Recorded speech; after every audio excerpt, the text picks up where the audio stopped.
throwing fits, ripping shit, tearing it, imperative. Then I'm killing this mic no matter where I live. These derelict rappers acting a fool, this embarrassing, this flagrant. That's the nature of this entertainment, and we can't even change it. Guilty before arraignment, now the system tainted. But when we speak, they all laugh at us.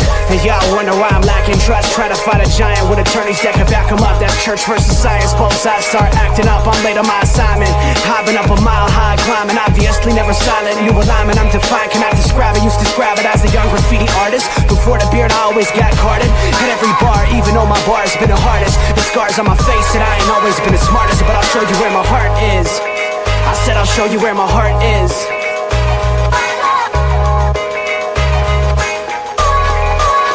I can show you where my heart's at. See it on my sleeve, even if the beat stops my soul. Ladies and gentlemen, Tuesday. Here with the fellas, little sports nonsense and whiskey. Pinky, Robert, how we doing this evening, sirs? What's up, boys? Doing good, doing good. Feels good to Delicious. be in the bracket right now. Say what? Say what? I said it feels good to lead the bracket right now. Temporary, but enjoy it while it lasts. Yeah. Do it Is up. he really? Is he really in first place? I am in first place. Oh. His Sweet 16 starts putting a dent in things if it does not go the way he needs it to. Yeah, we'll see.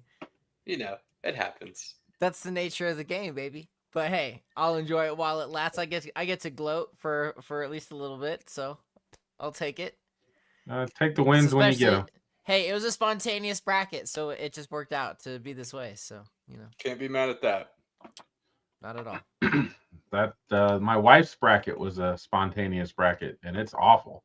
Vandy winning was a bold decision. She had absolutely no like reasoning behind her picks, except for Hawaii. She did say she liked the Hawaii's Rainbow Warriors. She thought Rainbow that was fun. Warriors, no doubt. They're getting a new big old stadium, not new, but big old stadium upgrade. I was more than happy to tell her, hey, those Rainbow Warriors, they lost by 20. Now your bracket sucks. Oh, Pinky. Hey, you know, it is what it is. I guess when it comes to sports, there is no forgiveness. No. Do better. Suck less. 100%. Can't. Those are true statements. Yep. Tell the people what's going on, Caleb. Disagree with you there. I mean, let's start off with debunking the negativity of this.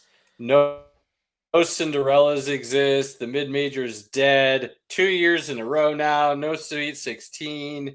Oh my God, the sky is fun. No, we're fine. Easy. The tournament has plenty of ebbs and flows. And if we're talking Cinderella, what do you classify a Cinderella as? Because it used to be any lower seed. But now people are saying basically like a Cinderella has to be a mid-major. It can't be just a low seed. It has to be a mid-major and a low seed, which is ridiculous. Texas and Iowa are both Cinderellas in the standard sense of the term that the tournament has always used. I mean, you got an 11 and a 9 seed in the Sweet 16. That's Cinderella. That's dancing when you're not supposed to be. Hey, if you're in a playoff play-in game and now you're in the Sweet 16, that's a Cinderella for sure. No doubt about it. I'm not hearing this NIL and transfer portal killed the tournament. Cinderella's dead. You want to talk mid-majors? We could have a slightly different conversation there, but that's more to do with the way the game is played and the fact that you have a better chance of getting recognized if you're at one of the big schools than you do one of the mid-majors. So if you show well and you play well, you get a transfer. That's always happened. Guys always had like this crazy good season or tournament, and they'd go from JUCO to Division I or mid-majors up to one of the Power 5, Power 4 conferences. That's not new. It just happens more because it's easier to do now. So I don't buy any of it. I think this is just a unique couple of years. You still have, as I believe, Cinderellas. And you're getting some really good games these first two rounds. Do we get some blowouts? Yes. Does that always happen? Yes. But have we gotten some really solid matchups? Yes. And some of those mid-majors that you talk about didn't advance, took some guys right to the end. Siena almost beat Duke in the first round. Crazy. Right? So the ball just isn't bouncing their way these last 2 years where it did before. And make no mistake, that's what it was. When those teams upset the higher seed, it was the ball bouncing their way for a night or two. They were on a hot run. It just hasn't happened for 2 years. So what? Calm down. It'll be fine. The tournament and the games have been spectacular. It's continued to be must-watch television. Completely agree. A truer statement hasn't been said yet this evening.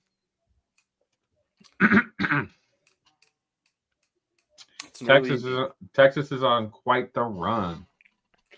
Texas, I'm they were in Michigan State for a while. They have a little bit of, gas in them before UConn takes them out. If your team's still in the tournament, wear your gear. UConn is going to take them out, though. It's going to happen. Who knows? UConn's not the same team they were a couple years ago, so we'll see. Spears had, 16 assists in the first round? Or was that round 2? That was a crazy game. I think it was 2. Great game. Hey, the Spartans in March Madness, never count them out. No, absolutely not. A Tom Izzo coach team is dangerous come postseason play. Amazing.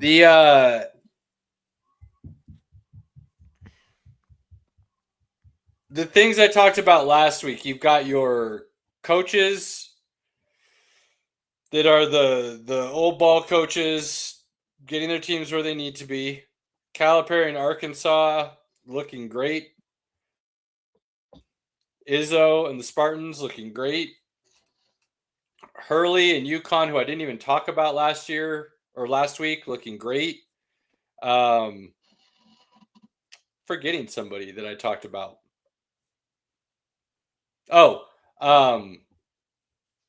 Patino and St. John's. They're looking solid.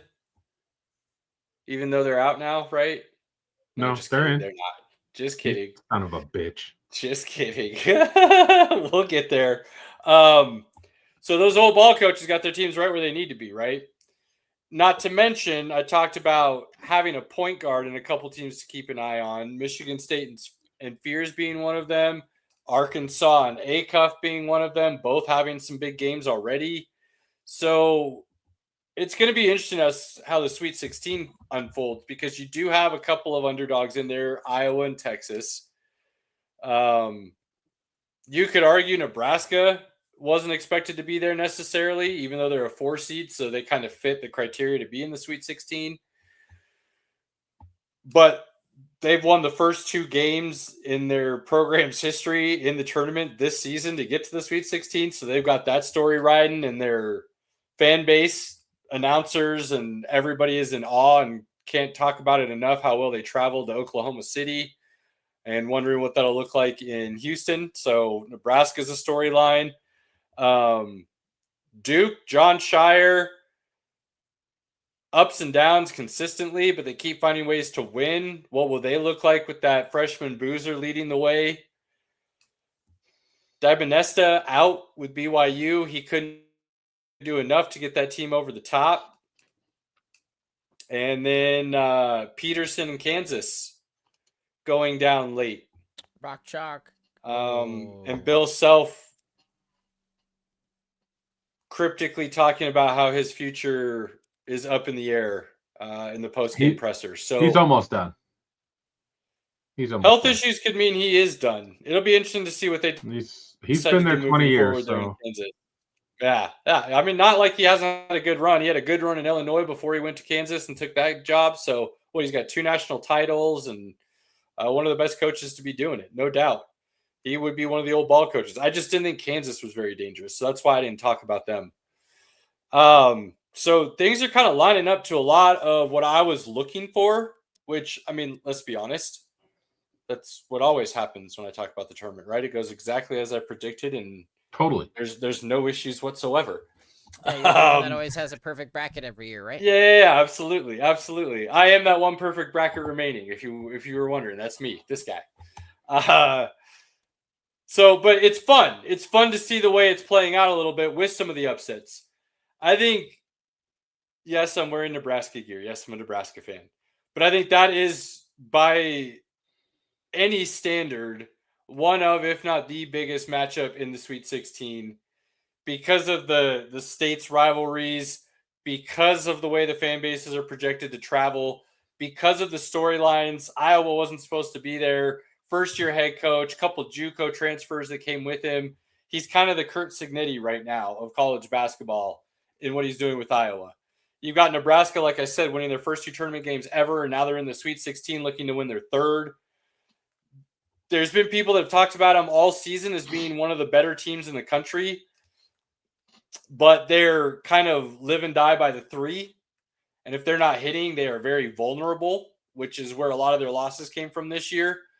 So, I mean, they played Iowa twice this year. I believe they split those games.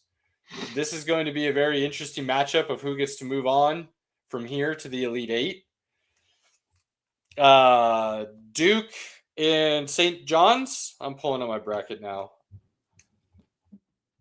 Yeah, Duke and St. John's. You've got Duke and St. Go ahead, Pinky. I picked 2 of the conference or East, West, whatever. I picked 2 of them perfect so far. It's just the other 2 that messed me up. Nice. I did pick Kansas to lose, by the way. So yeah, you did. You did. I'll give you that. You also picked Nebraska to win, as I was looking that over, which blew my mind a little bit there. You usually just don't pick them out of sheer hate for anything. I mean, I'm not a complete hater. So you got Duke and St. John's. I mean, look, Darling hit that game winner, going down the lane and driving and hitting that layup as time expired. There's only, if I remember correctly, the stat is there's only been 6 true buzzer beaters in tournament history where time actually expired as the shot was made. Try to look that up for me, Robert, if you don't mind. I believe that's what I read. There's only been like 6, which is kind of wild to think about. Wait, what was the stat question? How many true buzzer beaters have there been in the NCAA tournament?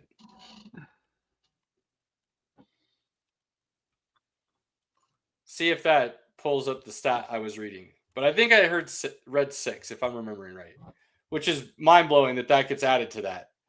Either way, his nickname, Pinky, Patino. Did you hear what Patino gave him for a nickname? No. Bells. Because he's got cojones the size of church bells. I mean, almost any player could do that when you don't have they didn't play any defense. So, well, first of all, they did play defense, Pinky. He just made that defender didn't do anything to stop his motion at all. He let him go right to the rack. They called a play. He didn't get any help defense, like it obviously looked like he was expecting to see.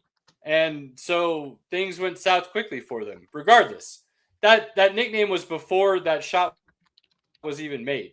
Like, that's been his nickname. It just came to light because he made that shot. With that defense they played, you could have made that shot. I'm going to take offense to that because I'm a basketball player. That was a layup. Yes, so a lot of people could have made that from shot. the NCAA website, now this is from an article of March 23rd of 2022, but there's 34 NCAA tournament buzzer beaters from 77 to 21. 47 according to ESPN. What do they classify as a buzzer beater, though? That's on NCAA. It says by true buzzer beater we mean a shot that gave the team the win or forced overtime as time expired on the clock, or we ran out shortly after the shot was made, leaving no time for the opposition to run a full final play of their own. How many of those were game winners? Does it say that? No, it just because that's what I think the 6 total. Is. Okay. Because that said or overtime. So I'm wondering if the 6 that I saw was for true game winners. According to ESPN, it's 47 since 1944. Well, when was that article written? Because his was 4 years old.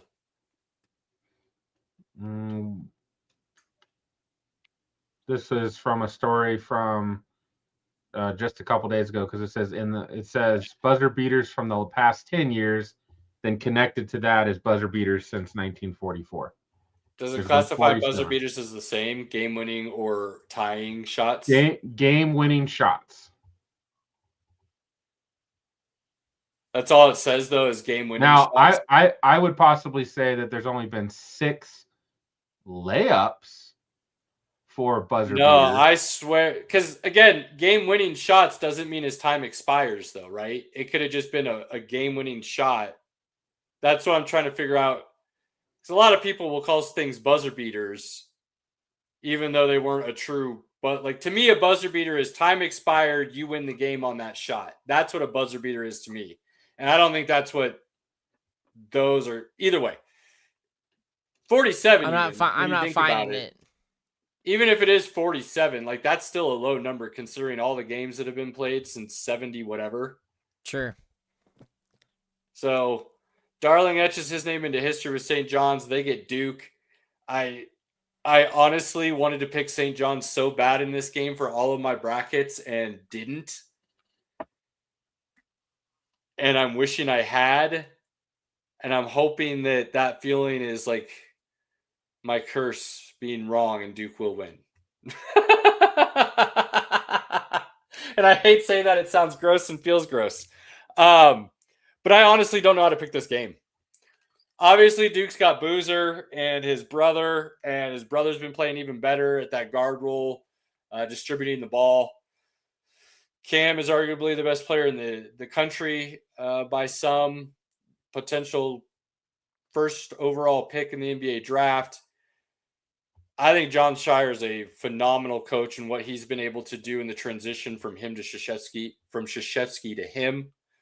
You usually don't see transitions go this well at this high of a level. And he's arguably doing it as just a high a clip as Krzyzewski was. So that's insane. But you're going up against Pitino, who may be the best coach in the country with what he's done on his resume. He's got, I believe this is his 5th team now that he's taken to the Sweet 16, which is wild. I mean, if he'd stop getting fired, he wouldn't have that type of history. Well, he didn't always get fired. The only place he got fired from was Louisville, wasn't it? Because he was at Kentucky and left Kentucky for Boston to go coach in the NBA. Which was dumb. So, anyways, matchup's going to be phenomenal. St. John's doesn't necessarily have that name that everybody is projecting in the draft, that everybody knows nationally, but they've got a team that plays high octane on both ends of the floor and can score the basketball. So Duke can't have an inconsistent stretch. They can't have one of those half lapses.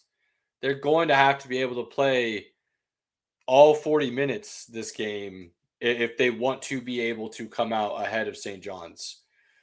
And if they can't, watch out, because St. John's could blow it up quick and they're not going to look back. So that matchup is very interesting. Like I said, my brackets, I've got Duke. I wanted to pick St. John's. I didn't in any of them. I don't know how to pick this. Coin flip. UConn, Michigan State. Robert, what are you thinking here, bud? What are you thinking? I think UConn's going to win, unfortunately.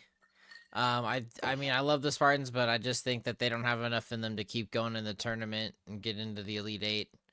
They put on a really great show in the first 2 rounds, but they get too cocky. That's how they've been this whole season. So I'm not holding a lot of faith in UConn's going to, while they haven't been as good as they have been in the last several seasons, it's still UConn at the end of the day, and I really think that they are going to come out on top. So, yeah, that's how I feel about it. What are you thinking? I think UConn's deep.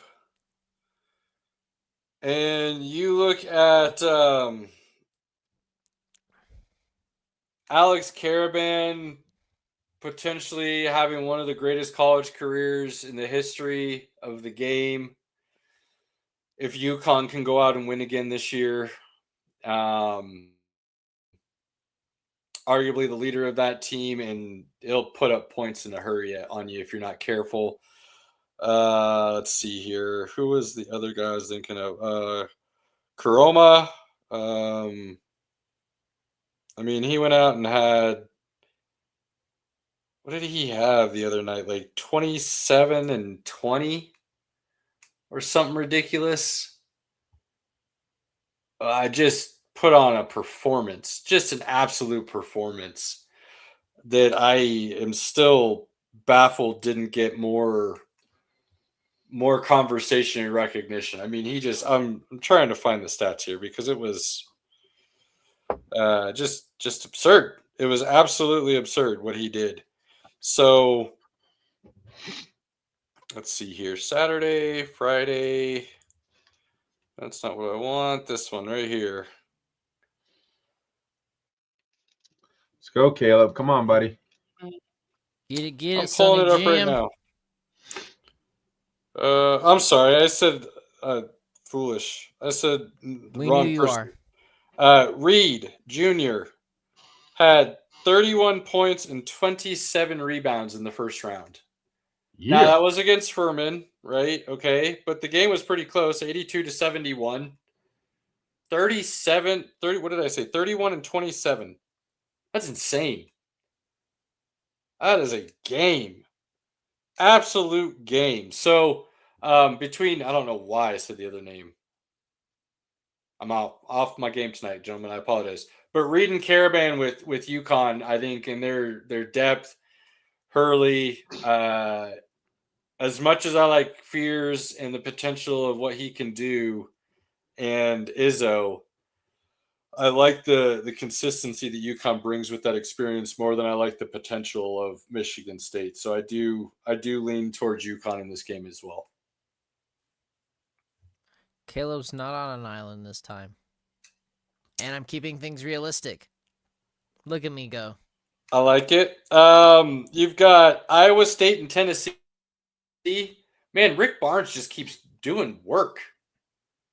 Bro, I went with Iowa He was State. good at Texas. He's good at Tennessee. He just keeps leading his teams to the Sweet 16. Can't quite get over the hump, but they're always dangerous. Then you got Iowa State with a lot of people have in their Final Four. I got Michigan beating Iowa State. Or no, I got Iowa State losing to Arkansas. Just kidding. In the Final Four? Yep. Yeah, so you've got Iowa State in your Final Four. Yep, sorry. So you've got them beating Tennessee. I think a lot of people will have that. I have that. Tennessee's a bit of an underdog. They probably shouldn't have been this far. So, it wouldn't surprise me if Tennessee wins, but I would say Iowa State moving forward is the more likely outcome there. That's fair. Michigan-Alabama is another very interesting matchup.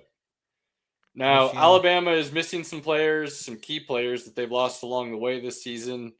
One of them got busted with something like 2 pounds of weed in his home or something like that right before the SEC tournament. So they're down, but they do have Phylon, who is one of the better players in the country. They play fast. Like they are going to score, and 100 points is not unheard of for them, which is a little bit unheard of in college basketball. But for Alabama, it's not. The problem is they're playing a Michigan team who can easily pace them step for step, no questions asked, but I think have a far deeper roster and a bigger roster that's going to be hard for Alabama to match up against. And I think Michigan breaks this open a little bit late. The score won't indicate how close the game maybe was for most of it, which I do expect it to be fairly close for most of it. But I think Michigan and their depth and just their size and ability just breaks this open late a little bit. Purdue and Texas. Man, I'll tell you what, I'm not betting against Texas. I had Purdue predicted to be in this spot for a long time. I think their guard play that they're getting right now from arguably the best guard in the country when it comes to just being a pure point guard and Braden Smith is incredible. All-time leading assist leader. Just really good. And it's a veteran team coached by a veteran coach who's trying to get over that hump and get his first national title in Painter. So Purdue's dangerous. I would be very surprised if Texas beat them. I'm surprised Texas got to the Sweet 16, but it wouldn't surprise me if Texas won. But I do think Purdue wins handily. I'm talking like a double-digit lead for most of the second half, where the game doesn't necessarily feel that close. Maybe Texas feels like they're about to get back into it a couple times, but they won't. Purdue's a really good team, and they're very fundamentally sound in the sense that they're not going to give you a lot of opportunities to capitalize on their mistakes. So Texas is going to have to play perfect basketball. I think their run's done. Sorry, Texas. Arizona, Arkansas is another insane matchup. Arizona's loaded. And then you've got Arkansas, Acuff, Calipari. This is what Calipari does, right? Year 2 in Arkansas, he already won the SEC. He's in the Sweet 16. I just don't think Acuff and what's around him is enough to beat arguably the best defensive team in the country in Arizona that can then also run up and down the court and score points with you. So I think Arkansas's run comes to an end. Now, could Acuff have one of those games that goes down in NCAA tournament history lore and he wins it? Yes. Absolutely, he's capable of that. I just don't think he's been quite consistent and dominant enough to do that now against Arizona. I would bet the under on that happening rather than the over. So Arizona, congratulations. You're doing what most people think you're going to do and move on to that next round in the Elite Eight. And then the last there, you've got Illinois and Houston. Houston all season has been considered one of the better teams in the country. They don't have that nationally recognized dude, but their collective is just really damn good basketball. Kelvin Sampson looking to get over the hump as well, another coach who's trying to cement his legacy with a championship. And then you've got Illinois, who is playing with basically Eastern Europe Premier League. And Wagner, drawing a blank. Something along those lines. I apologize. It's really bad. But their freshman guard, who's insanely good. Illinois is no joke. Don't look past these guys. It would surprise me, though, if Houston's collective does not continue their march to try and finally get over that hump and get that national title. They just continue to have really good teams that just can't quite seem to find that final stepping stone. And I believe they'll be looking to continue to allow that search for that final stepping stone after this weekend. But it's going to be a game. This would not surprise me if you see a buzzer beater or very late situation where somebody has an opportunity to do something. This game's going to be really close, I think. And then finally, you've got Nebraska and Iowa. Somebody else talk about it. We ain't got nothing on this. We don't know. Iowa, Nebraska, kind of like who cares? But people are chalking this up to the Midwest Bowl. Bit of a rivalry, if you will. This should be a really good game, in all honesty. I mean, they played twice already this year. You get the tournament. All bets are off at that point in time. Like I said, a lot of people have been talking about, Jay Bill has talked about, national pundits, Andy Katz, name one. They all talked about Nebraska all year for a reason. This team is legit. They were 20-something-0 before they lost their first game. They were ranked inside the top 5 at one point. This is a good basketball team. But again, I did say they live and die by the 3. And the times that they have not been able to get that shot to fall consistently during a game, it can get ugly quickly for them. I heard that they're shooting 40% from 3 right now in the tournament, and people are expecting that to come back down to earth. That comes back down to earth this game. Don't be surprised if Iowa walks away the winner. They've got some guys over there who are looking to prove themselves. Like I said, JUCO guys or Division II, I think it's Division II, that moved up with the head coach, very Kurt Signetti-esque, and I'm drawing a blank on the coach's name, so I apologize. But they came with him to Iowa. They're looking to prove themselves. They got some transfers looking to prove themselves that other people had cast off. This is a very like Indiana kind of feel from football to now basketball in that sense. And I know there are a lot of people comparing Indiana to Nebraska, like, oh, Nebraska's good this year in basketball and Indiana's good this year in football. Hey, welcome each other. Like, but that's not really the comparison. The comparison really is more so Fred Hoiberg's been there for a while trying to build this program and build it into something worth of value that could compete. And it looks like they finally got it this year. Iowa is true like that kind of Cinderella story, if you like. I said, they're a 9 seed. They weren't really supposed to be here. They weren't supposed to beat Florida last week. You're not supposed to take a 3 when you're only down by 2 with time expiring to try and win the game. Like, see, that's what I wonder, Pinky. Would they consider that a buzzer beater on that list that you were looking at? Because if that's a buzzer beater, technically there was still time on the clock after he hit that shot. So regardless, I digress. Apologies. Buzzer beater is when there's no time remaining when the shot is made to win the game. Is that what that said on that article, though? That's what I'm asking. I didn't go into detail. That's too much. Let's just move on. But that shot he buried from that corner 3 was nasty.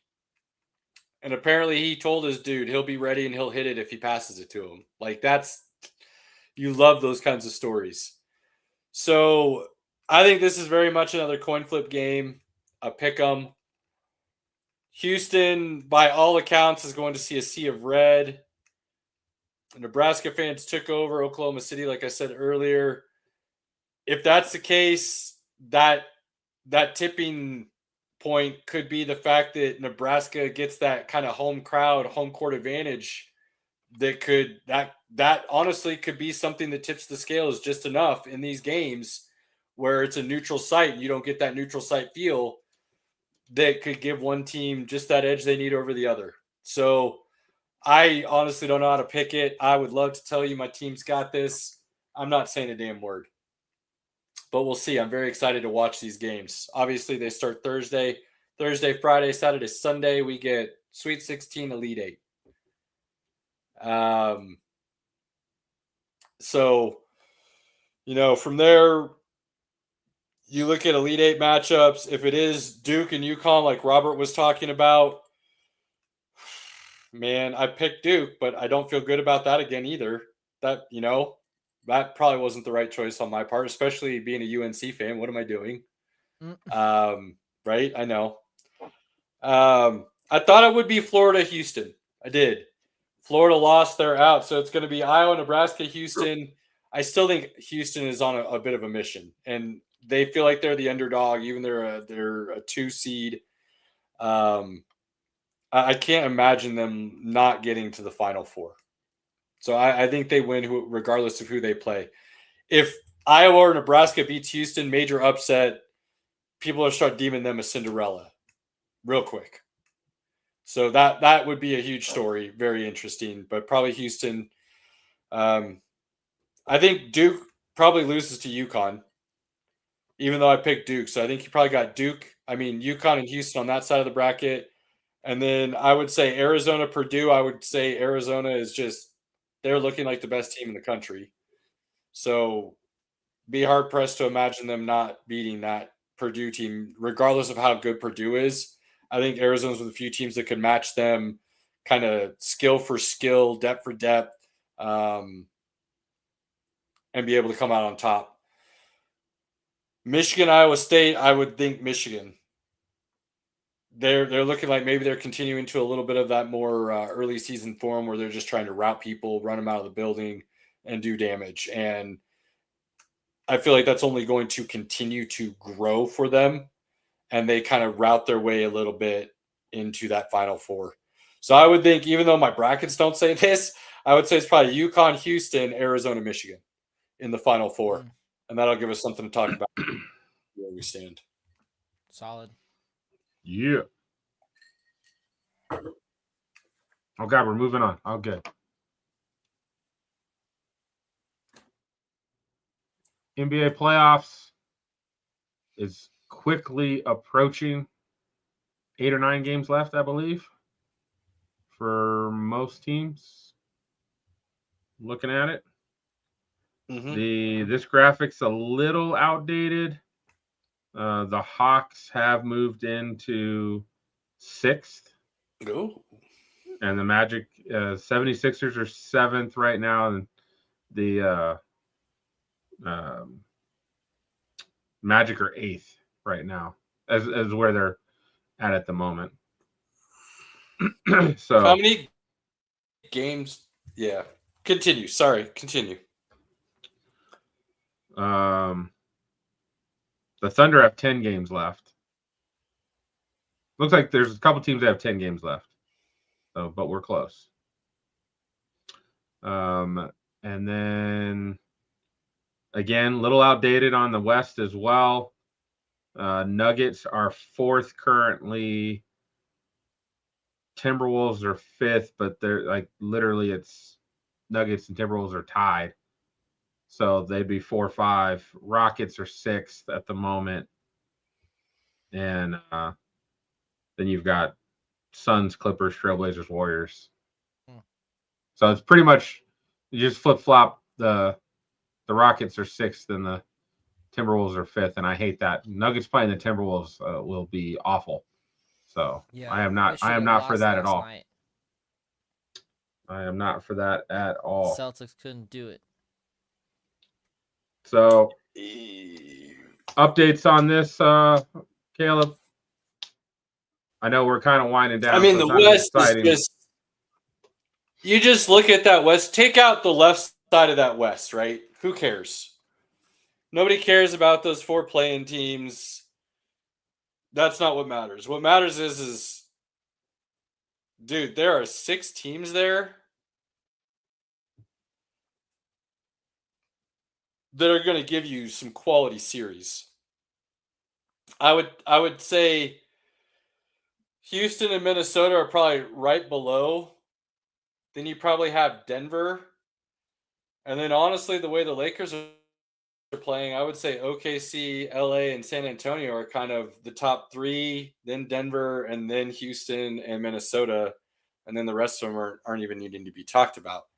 But all 6 of those teams, I think you could make a legit argument, and I could honestly give you an honest feeling argument on why I could see them going to the finals representing the West. And it wouldn't surprise me to see any of those 6 walk away. I don't have a great feeling about the Timberwolves just because I feel like they've been so inconsistent. Yeah, I mean, I don't disagree with you, but I think you can make that argument about the Nuggets this year as well. I mean, you're talking almost 20 games per starter missed, so there's some reason for that inconsistent play. But I mean, I think the Nuggets have only played 12 games this whole season with their full 5. Sure. Starting 5. So again, but Minnesota's got the basic same team they've had for the last 2 years where they've gone to the Western Conference Finals with. So it's not like they're inexperienced in the ways of playing these top teams to get to those heights, if you will. So while I agree they wouldn't be at the top, I gave you kind of my pecking order right now. I could still give you a reason for why I think they're a legit title contender, is all I'm saying. I think there's 6 teams in the West that you can make that argument for, and I wouldn't sit there and be like, come on, man, you're just homering. Now, out east, Cade Cunningham's injury is devastating. And how that plays out, Detroit already probably wasn't the favorite to come out of the... Huh? He's still supposed to come back, though, right? I believe so. Yeah. But you still got to come back, right? You still got to get back to form. You still got to hope there's nothing else that happens. how often does the guy have an injury, body compensates somewhere, and he gets an injury somewhere else, right? Like, it just worries me this late in the year. What do you got, Pinky? I'm trying to pull up what his injury is. The only thing that comes up is like he's one of the reasons that they want to update the MVP. Yeah, his agent came out talking about the 65-game rule. He wasn't MVP anyways, but he should have been in the conversation. Well, they're now talking about it because he would have been first team All NBA, which is that allows for the supermax when you hit that target. He's got a collapsed lung. That's so yeah. Come back, sure. What does it look like? I don't know.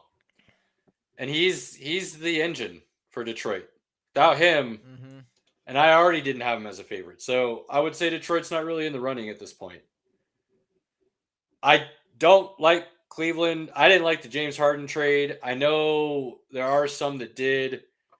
I don't think it made them a better team. I haven't seen them take that next step like I thought they would with that young core, Donovan Mitchell and Mobley and the like. I like Harden in the regular season, but playoff Harden's awful. There you go. So I don't think Cleveland's really a contender to come out of the East truly. I think New York is, and I think Boston is. I think Philly kind of sits there as a little bit interesting on the outside, only because if they magically got healthy and everybody was playing, they could potentially make some kind of crazy run. Edgecombe has been amazing this year as a rookie. Maxi's a dog. Paul George is Paul George. The dude can play basketball. Embiid is Embiid. He can play basketball. They've got to be able to play all the games all together. They've never really done that. So I don't expect Philly to do anything, but they're the one team I could see coming out of nowhere in the East and maybe potentially doing something if all the stars lined up. Outside of that, you're talking New York and Boston. And Boston continues to look better and better as Tatum comes back. Brown should be in the MVP conversation. I truly don't know why he's not. And at this rate, the way the Knicks are so Jekyll and Hyde, hot and cold, can't seem to figure out who they truly are, what they truly want to do. I think Boston is the favorite, and I would expect to see them come out of the East, and get back to the finals. So I don't think the East. The problem with the way it lines up right now is you're going to get the Eastern Conference Finals as a semifinal matchup with New York and Boston, rather than the Eastern Conference Finals matchup in the finals. So the East just doesn't feel like it's got the potential to win the title this year, no matter who comes out of the East. Boston probably being the best chance the East has of representing and winning. But the West is just loaded, and there's a lot of teams out there that I can see just walking away with this. So we'll see what happens. I need the Nuggets to get away from the Timberwolves. That's what I need to happen right now. I'd be more worried about OKC and being on the same side of the bracket as that. Well, they're not. Technically, there's enough games that could overtake LA and move into third. Boy, the way LA is playing right now, they look like they might be the best team in the league. I'm not even saying that hyperbolically. They're LeBron taking a bit of a backseat, Luka being the true alpha dog, AR running as the 2. Ayton seems to have learned his place. Dude's got a quote saying he had to look himself in the mirror and tell himself he's not that guy. Like, well, that's a conversation. LA's playing really good ball right now. Luka's looking like an MVP. I know everybody said SGA's ran away with it, and I gave you an argument for why I could see Wemby overtaking him. There's still 3 games back, so looking more unlikely that San Antonio is going to be able to catch. The problem they have is the Thunder have won 12 straight. Yeah, so looks like SGA will win it. I think Jaylen Brown should have a legit argument. I don't know why he wasn't. Cade Cunningham should have had a legit argument. I don't know why he wasn't. Wemby should have a legit argument. He does. And Luka, look, I said last week I had Luka kind of on the outside looking in for a few different reasons. After what he did this last week, he's probably second in the MVP race. I mean, he went scorched earth on some people. He did. And made people remember why he's Luka Dončić and why the Lakers traded for him and were giddy to offer that deal in return. Right. Anybody takes that deal. Yeah. So I think he's helping remind people why he was considered that dude. I think people are forgetting that he was in the finals with Dallas. And I think your casual NBA fan would be hard-pressed to name one other person on that Dallas team that played with Luka. They got mollywopped. That's why it's not really like thought of. Sure, they did, but regardless, he got them to the finals. And you can't, Pinky, I don't think you could name me one other dude on that Dallas team. Well, Kyrie was on that team. I think he was hurt, but he was on the team. Okay. I didn't know if you'd remember that or not. And then they had oh God, Dylan Brooks was on that squad, I believe. No. We'll go. Dylan Brooks went from Memphis to Houston. Is that where it was? But solid. You get my point, though. Like, not very many people are going to be able to name you other players on that Dallas team that played with Luka in the finals and lost to Boston. And that's losing to Jaylen Brown and Jason Tatum healthy, right? With Kristaps Porzingis and the like. So, Luka's that dude. We'll see. Playoffs will get finalized here in about a week and a half-ish, 2 weeks. So, we'll get some answers pretty quickly. And then Gafford. Gafford was the guy I was thinking. Not the one you're looking for. Gafford and Lively are the two big dudes. Yeah. Lively was a rookie. Gafford. And then Tim Hardaway Jr. was also on that squad. So that's how I feel. I think you got 6 teams out west I can make legit arguments for. I'm not going to give you my rankings at this moment. And then I think you've only got 2 and one kind of above the other out east. All right. Well, I mean, we're close. So probably 2.5 weeks, and we'll be ready to talk. Yeah, I said a week and a half. Playoffs will be set. 2.5, yeah. Yep. Nice. Boys, you know what season it is. And we are so close. 30 days? 30 think he's ready, people. Under 30 days? Are we under 30 days now? We are under 30 days. It's the 22nd, I believe. Or the 23rd. I am missing night 1. So many guys I like in this draft, Pinky. So many guys I like in this draft. The 23rd is the first round of the draft in beautiful Pittsburgh. And I'm telling you, man, as I'm getting closer, lots of value in the draft. I don't see a lot of those like superstars, just a lot of good quality players. So I need you guys to go eat a Permanente Brothers sandwich for me so I can live vicariously through you. Permanente Brothers. Make sure you remind me when we get out there. It's like this big ass sandwich. They put fries on and then the lettuce and the tomato and like. Okay, I'm gonna need to look this up while we talk about this. Look it up. It looks. I love food. Love me some food. So there's certain places in every city, if I ever go visit, that I'm going to go check out that place to see how it is. Permanente Sandwich, Pittsburgh. Okay. This is what I want real bad. I'm a sandwich guy to begin with, like good sandwich. Ooh. Mm-hmm. Oh yeah. Oh yeah. All day, every day. Oh see? Yeah. Oh see? Yeah. Bro. That was phenomenal. Got some coleslaw on there, Swiss cheese. Almost like it's basically like a Reuben from the looks of it. I guess that's roast beef there, it looks like. So tell me you don't want to eat that, man. Oh, it's happening, bro. Just, like, go ahead and Piggy's like, add it to my list. Check. So that might be We've got a little bit of time before we head out on Sunday, before we catch our flight. Our flight's like 3:30. So maybe we'll do that like right before we get to the airport. We'll hit that up. That looks, look at that. It's beautiful. Dude, it's watering in my mouth already. It's beautiful, bro. Yeah. I'm going to send that I'm going to make sure I send that in our group chat so that I remember. Because, you're welcome. Okay. I appreciate you. I know we're friends for a reason. Oh my You're gosh. We are welcome, friends sir. for a reason. Oh, good Lord. All right. Back to draft. I can't.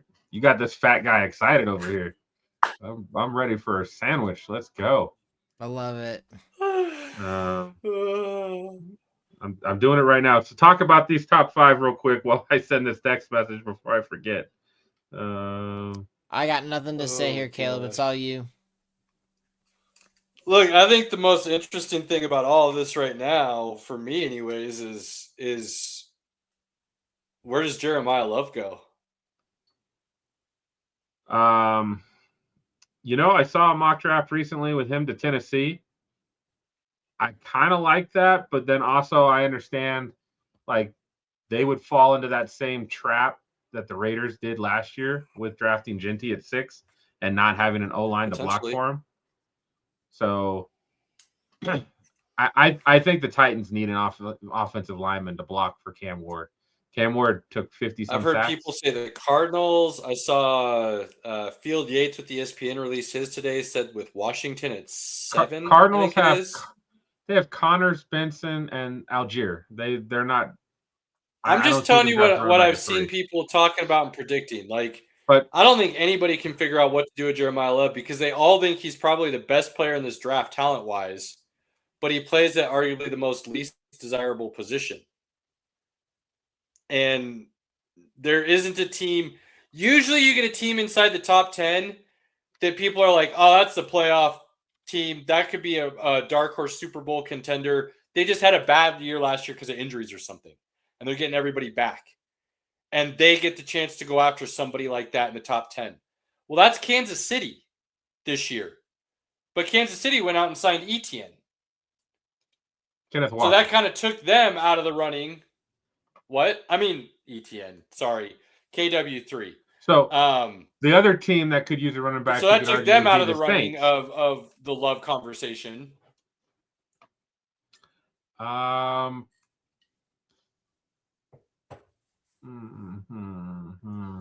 Does he fall? Mm-hmm. I mean, seriously, does he fall to the mid to late teens? Would somebody trade up at that point? I like the Jets at 16.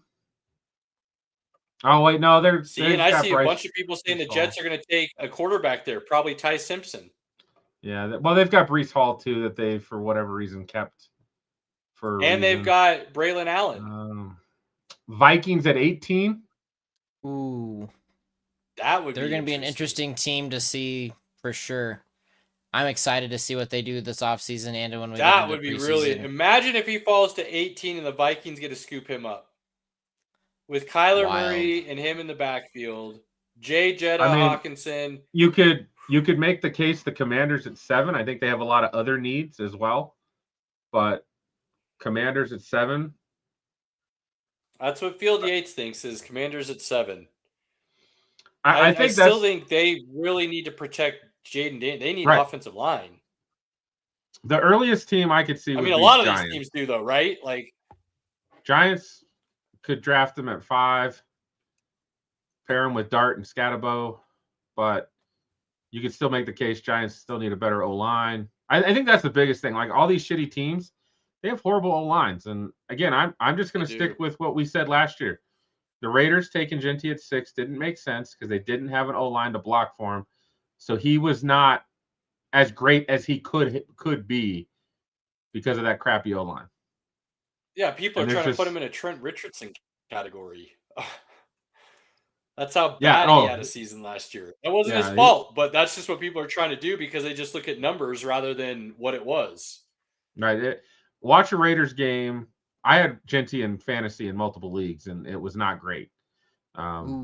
decent floor every week. I was going to get 10 to 15 points because he'd catch a couple footballs, but I never got, I think I only got 1 or 2 like big games.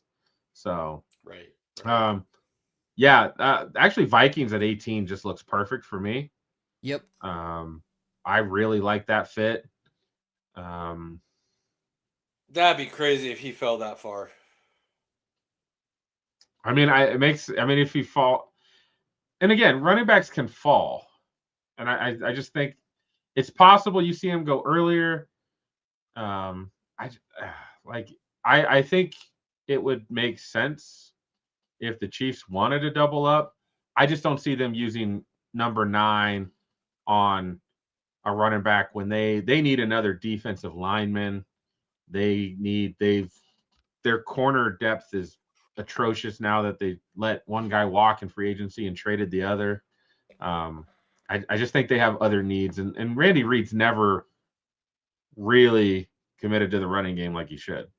So I don't see why you don't pay Kenneth Walker $15 million to basically sit the bench behind Love. That'd be wild if they did that. So that's just such a great, just looking at the teams here.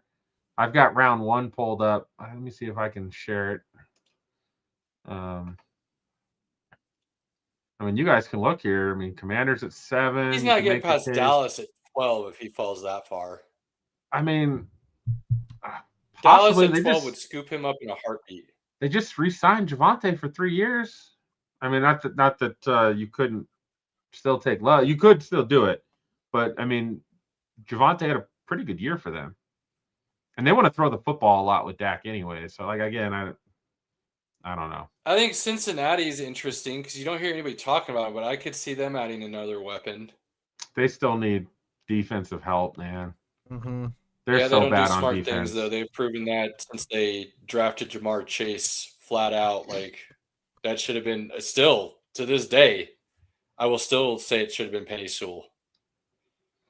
I mean, to me, the Vikings are like the most obvious choice out of the top 20. I just think there's all the other teams in front have another need that they could still come back and get a really good running back in round 2. So could you see like the Ravens doing it and pairing him with Henry, knowing he's kind of ending his career, and let that take some of the weight off and add another weapon? Could see the Ravens doing that. Sure. Yeah, Minnesota makes a lot of sense, but how would he fall that far? That would be insane. It's just positional value, man. It's like, again, if Genty falls into the teams, if the Raiders don't snatch him, there just wasn't teams behind them that like had that. Like, I think the Cowboys actually I think the Cowboys were like 12 or 13 last year, and maybe they would have grabbed him if he was there. But, the Raiders being the Raiders. Dang, just wild to think about that. No, I can't wait for the draft. So many great things to come. I'm ready, boys. What other draft points you got for us right now, Pinky?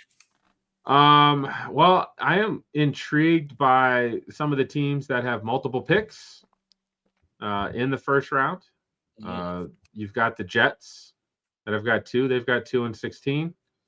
You've got the Cowboys who have 12 and 20. And then you've got the Chiefs who have 9 and let's see, 32? 29. 29. The Dolphins have 11 and 30 as well. So I was forgetting that there were that many teams with multiple picks in the first round this year. Cleveland's got 3, or I'm sorry, Cleveland's got 6, and they have 24. Wow, that's a lot of teams with multiple first-round picks this year. Yeah, buddy. Just noticing that myself, Caleb. It's pretty impressive. So that's a lot of, again, for the Rams, giving up 29 to get Trent McDuffie. That's an amazing trade for them. Yeah, because 29, you're not going to get a player of Trent McDuffie's caliber there. And then they still have their they've still got the 13th pick. 12. Oh yeah, 13. So they're 13. I like that trade for both teams, honestly, because I think Kansas City really is kind of taking a year off in a sense, where they know they kind of have to reset some salaries, contracts. They need to fill some holes. So getting that extra pick allows you to do so. Allows you to get 2 holes filled in the first round this year instead of just 1. The Rams, it allows them to basically fill the 1 hole they had with an all-pro to go all in next year for the Super Bowl. And they already had a first that they got from last year's trade with the Falcons. So win-win there, because you still get a pick early in the draft and get another quality high-end talent. And people are like, well, he still said F them picks. Yeah, he said F them picks to his own picks, but he didn't say F them picks to a high-end first-round pick. Right. I think that's what people keep forgetting with Snead. He wasn't trading early picks away. He was trading late firsts away for quality talent. And Binky, you and I talked about that all the time, how those are moves we like, given the situation. And Rams have proven that it worked out once for them. Why not dip back into the pool, right? So there's at 9 for the Chiefs. The 2 players I really do not want to see them pick would be Reuben Bain from the Hurricanes, because I will root for him in the NFL, but if he's a Chief, he's dead to me. Sure. And then Kenyon Sadiq. Yeah, Sadiq's the one that I thought he would go in the top 10. I even talked about how I think somebody could even trade up for him depending on how it starts falling. Wouldn't surprise me if the Chiefs take him at 9 now, especially with them having their running back position filled. That is a weapon that they would be giving Patrick Mahomes. That would not surprise me at all. The Rams at 13, if he did fall in that way, I think, could you imagine him with that Sean McVay offense, Stafford and the boys? That would be scary. Baltimore at 14 also is interesting to me, with them letting Likely walk and Andrews getting a little bit older. They're constantly trying to figure out another weapon or a true one option for Lamar Jackson. Those, to me, are the 3 teams I'm looking at the most right now. Cincinnati, if they had done things correctly previously and got their O-line fixed, Sadiq would be insane to draft here for Joe Burrow and that offense. Right. I can't imagine them taking him, though, this year if he was there with all the needs they have on defense and still having a weak offensive line. So that's kind of the teams I'm looking at. What do you think? Yeah, I mean, those all make sense. The Bengals have to go defense. Like, they have to. They've got so much money in their offense. They've got to go defense. That's just a fact. Sadiq's most likely not going to the Saints, since they have Jawan Johnson and they just picked up Noah Fant. Commanders would be interesting at 7 because they have old ass Zach Ertz. So they could let Ertz kind of teach them for a year and then McLaren and Sadiq with Daniel. Yeah, so yeah. Dolphins need playmakers. Dolphins need playmakers everywhere. So, like, for them, whoever they draft at 11 and 30, like, it doesn't even matter. They're going to suck regardless. So, yeah, I mean, Dolphins are kind of in a position where you just draft best available, right? And Sadiq would definitely fall into that category. Yeah. But yeah, the Ravens make sense. Jets make sense. I mean, he's not getting that far down though. So I don't think he's making it out of the top 15, in my opinion. Either somebody's going to come get him, because there's a couple good tight ends, but like, I feel like he's kind of on that tier by himself, and then the other guys. So, well, like you said, there's a lot of teams with 2 first-round picks this year that could make one of those useful to move for a guy like that if they want to, if he starts falling, right? So, right. The amount of times I've seen that sandwich on cooking shows and travel shows and all sorts of, I Oh, I hope it's as good. I'll give you like the video, Yeah, do like that. vlog of it. Like, here's my sandwich. And I'll give you I the hope I didn't lead you play-by-play. wrong. I hope it's not just one of those like touristy things, and it truly is that famous for a reason. You know what I mean? Like when I go to Philly, I'm not eating at one of those just the normal. That's Philly fair. cheesesteak You want to place go? in there You want that to take it says- home and slobber all over yourself? I got it. No. I'm eating it I'm right just at the kidding. restaurant. I want there's a place I know I want to go for a Philly cheesesteak, but what I really want to go do is the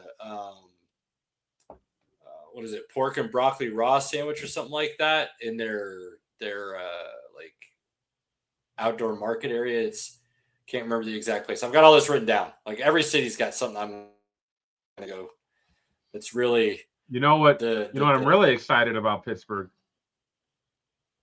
Hmm. They've got Yingling. Nothing like some East Coast Coors Light. Dude, seriously, it's so good. It's so I good. love you. It's fantastic. Like, we just need to take a Sunday afternoon and go drive to Kansas and get us some Yingling, Robert. Why not? Like, literally, we could go across the border, hit the Walmart, and get Let's us some do it. Yingling. Why do it? It's Yeah. funny. So, How all about right. that first gas station even? I haven't had good luck finding Yingling at gas stations in Kansas. Yingling well, in good to know. Texas gas stations, yes, but not Understood. Kansas. So, Important distinction. yeah, I don't know if there's something Kansas just doesn't like it. I don't know, but they've got an issue with it. All right, Robert. Since you were the only one that got to see the movie this weekend, Dude, I thought about I know- going multiple times, and I really hope Cody's watching because this is also for him. This was such a great movie. Like, from how they filmed it with using practical sets and using an actual puppet and everything for the alien, it was so good. It was a little long. I thought 2.5 hours was quite a bit extreme for this, but overall it was a fantastic movie. The visuals, the sound, all of it. Ryan Gosling did excellent. I'm halfway through the book, and I really am very appreciative of Cody recommending that I start it before I started watching the movie. And yeah, no, couldn't recommend it more. Go see it. Take the family. It's excellent. how's his relationship with the alien? Pretty fun. Oh, it's a great time. There's a lot of good comedy to it. I mean, there's some serious parts to it, of course. But no, overall, it was really well done. His relationship with the alien was great. Yeah, I think I was thinking about doing a 10 o'clock showing last weekend of it Yo. because that's the only time I could find, and I was like, I don't know. That's a long movie, bro. Yeah, it made me it made me think again, like, you're not that young anymore. I don't went know at if you handle 9:45, and that was tough, but Yeah. worth it. So worth it. Love the movie. So I'm looking forward to hopefully being able to see it again if I can. But no, really recommend. Caleb, I think you'd like it a lot, especially if you enjoyed The Martian. Heard good things So- about it. Heard really good things about it. Yeah, no, this has definitely made a big box office turnout. When I went to the theater, it was packed. I was quite shocked. So loved that. Biggest opening of 2026 so far this year. So Is it? I am curious though. Is it just Interstellar, basically, like told differently? Because that's the sense I wouldn't get necessarily- from just the I wouldn't previews and necessarily stuff. say that. Earth is No, ending. Interstellar- sends you out Interstellar's to a find new complete- Earth. Interstellar's a No. complete mind fuck. Like, that's No, not this. This is No, pretty I mean in the straightforward. sense that Earth is ending, and we're sending you out into space to find a new Earth. It wasn't. No, it's not finding new. I mean, they're trying to save the Earth, but it's not that extreme. This is a little bit more Yeah. straightforward. Okay. So, no, really, really well done. Definitely, I would say, probably my favorite movie so far of 2026 that I've seen. Crime 101 was great, but I thoroughly enjoyed this movie a lot. So I'm looking forward to getting Pinky's review and seeing if it's Pinky approved.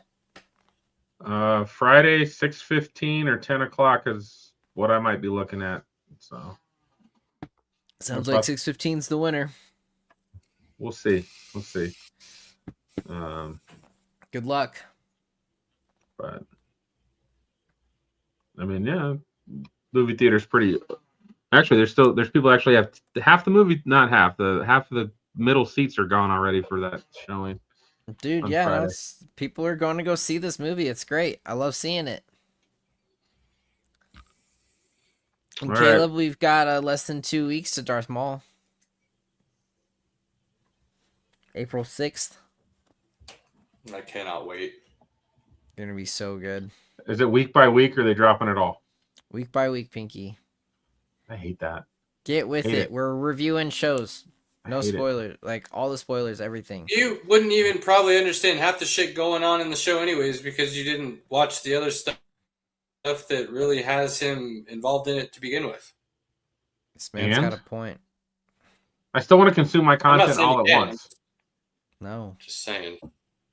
Like I made it through 2 shows last week because I could binge the whole thing.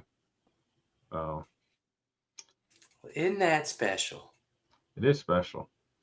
And the wife enjoyed the shows too, so it was good. I recommend. I absolutely recommend Cross on Prime.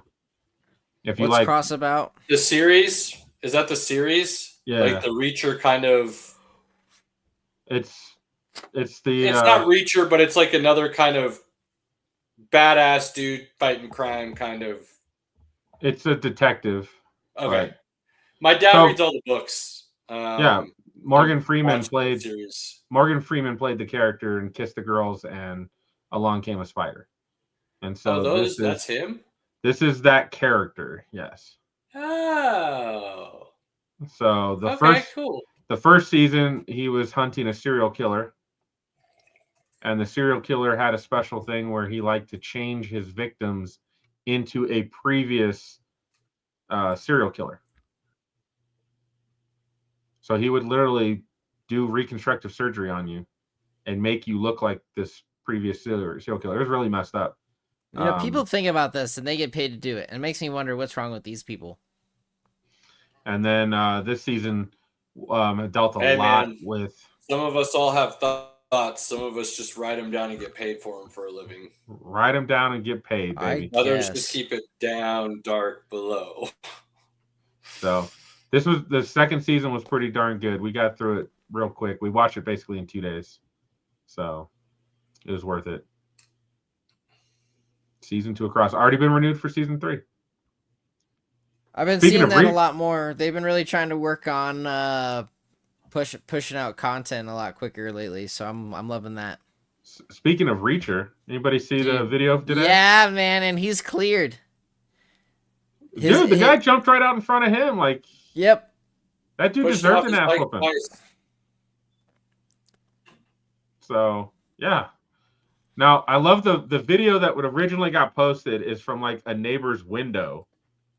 And so, and they only show you the second half. Not the whole thing, right? Not the whole thing. And so then they got a hold of Alan Richardson's body cam footage, and you see exactly what went down.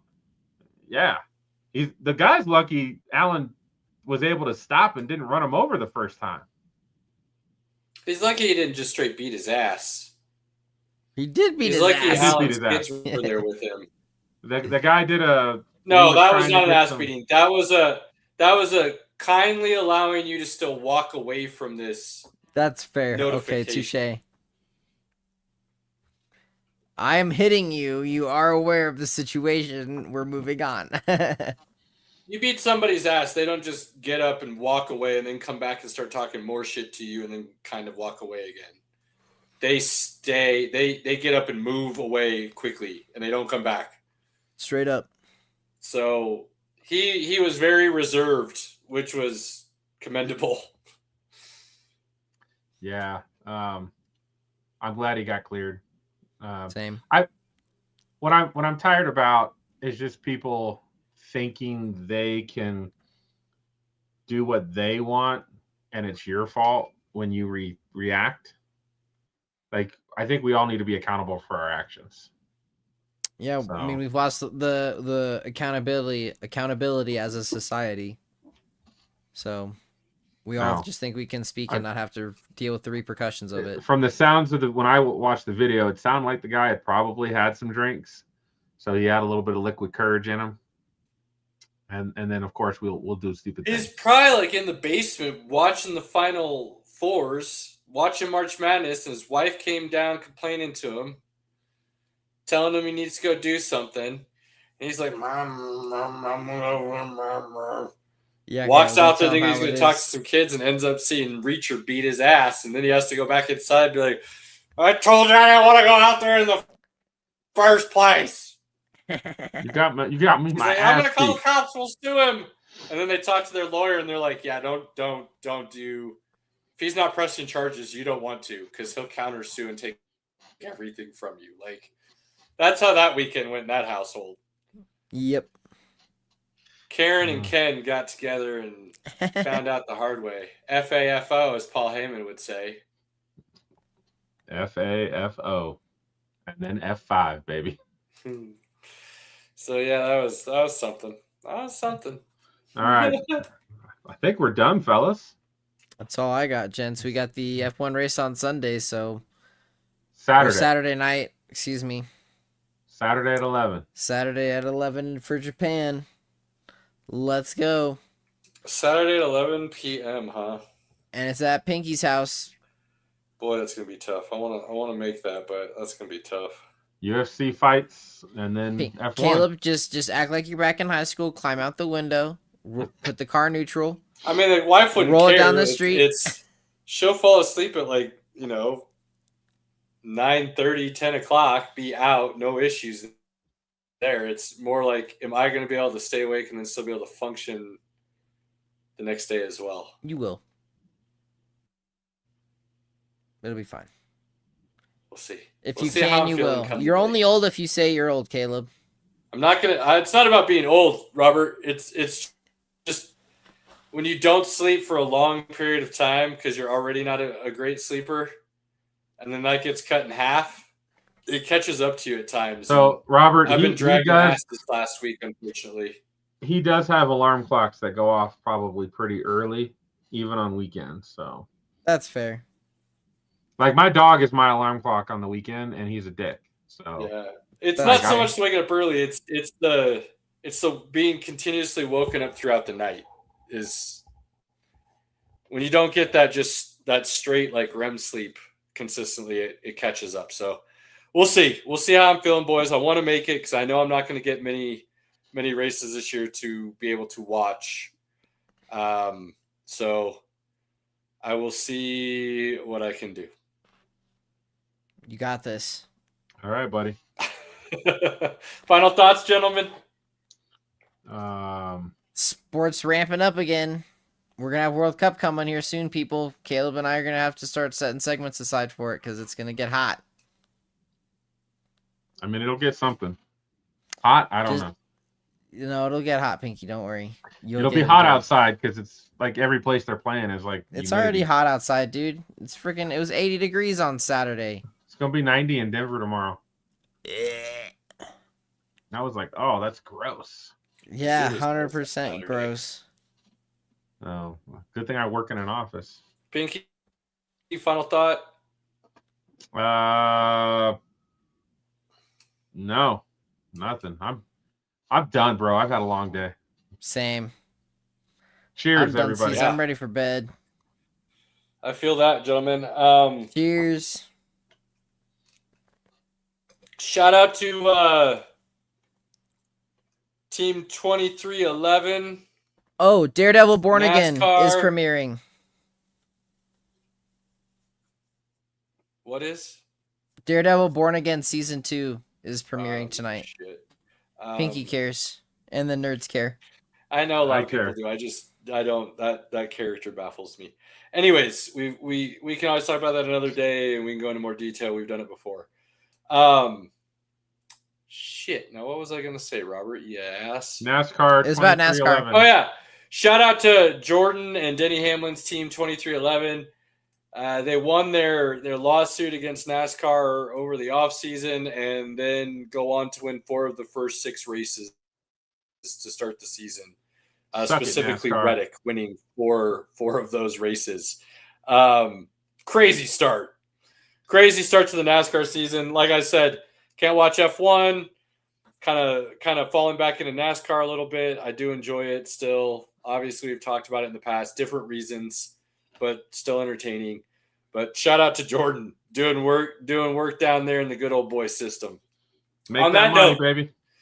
On that note, be a part of our good old boy system. Like, follow, share, subscribe, hit all the buttons, pass it along. We are here for the people. If you have something you want to talk about, if you need something to entertain you, we are here for you. On that note, inner circle, family, loved one, friends, whoever you may consider that to be, blood or not, take advantage of those moments where you are able to see them, hang out with them, quality time, cherish them. Do not let them go. Do not take them for granted. Appreciate you fellas. Until next week. Peace. Later.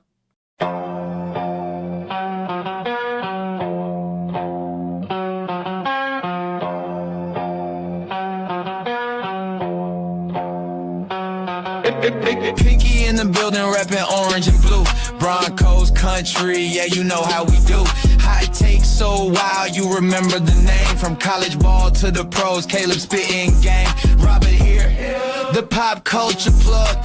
From comics to racing, pour the drink in the mug. Sports, nonsense and whiskey, yeah, bold talk. Good laughs and a glass in the air. Sports, nonsense and whiskey, right? Kick back, tune in, take a wild side stride.